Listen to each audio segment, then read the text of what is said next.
Let's talk about something we've all done, taking a test.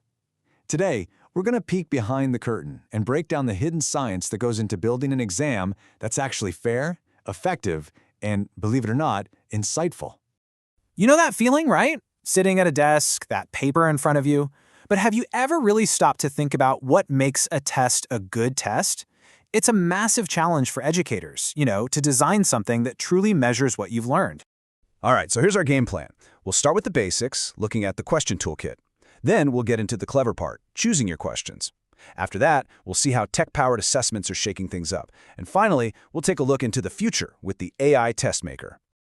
Okay, first things first, let's open up the toolkit. Every single test is built from a few fundamental pieces, and these are the absolute building blocks of assessment. So first up, we have the king of the modern exam, the multiple choice question, or MCQ.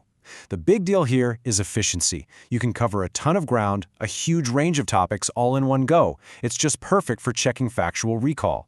And, because there's only one right answer, grading is super fast and totally objective. It's the go-to when you need speed and scale. Now, let's swing to the complete opposite center of the spectrum, the essay question. This isn't about just remembering a fact, it's about connecting the dots. This is the tool for digging into deep, complex understanding. It's where you can really show your ability to think critically, build an argument, and, get creative. And kind of bridging the gap between those two is the short answer question.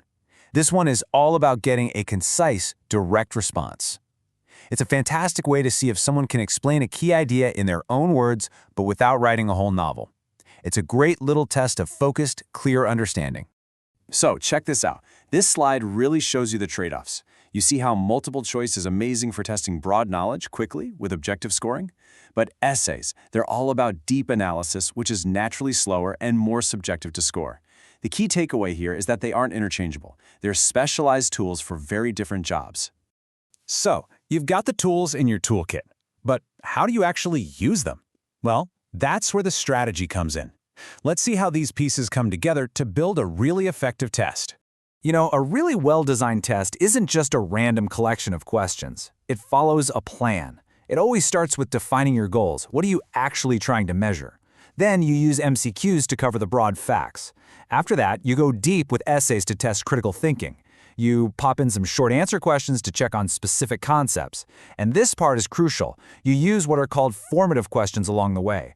Think of them like little check-ins to track progress and spot weaknesses before the big final exam. And this quote just hits the nail on the head. By mixing these different types of questions, you can measure the entire spectrum of learning, from just remembering a fact all the way up to advanced critical thinking. A balanced test is a fair test, and it gives you a much more complete picture of what someone really knows. Now, creating that perfect mix of questions, it sounds like a ton of work, right? And honestly, it used to be. But that's where technology comes in and completely changes the game. Let's look at how digital tools are making the whole process smarter.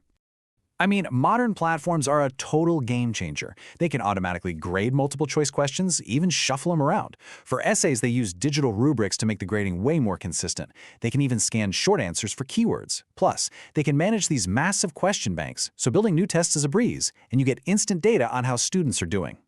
And the single biggest impact of all this? The time. Seriously, we are talking about countless hours saved for educators. It frees them up from that manual grind of grading so they can actually focus on what they do best, teaching. But just automating the old way of doing things, that's just the beginning. The next giant leap is already here, and it's being powered by artificial intelligence. Let's take a look at the AI test maker. So AI takes things to a whole other level. It can look at course material and just generate relevant questions automatically. It can figure out how hard each question is to make sure the test is balanced. It can double-check that every question actually lines up with the learning goals. And get this is amazing. It can even analyze questions to help spot and reduce bias, making the whole thing fairer for everyone. So when you boil it all down, AI isn't really just about speed, it's about quality. The real goal here is to raise the bar on every single part of the test. The fairness, the depth, the relevance, and turn it from a simple grade into something truly meaningful. And that kind of brings us to our final thought. We've seen how all this tech is getting us closer and closer to the perfect test, one that's fair, insightful, and efficient. So I'll just leave you with this to chew on. If we actually perfect the way we measure learning, how is that going to change the future of how we learn itself?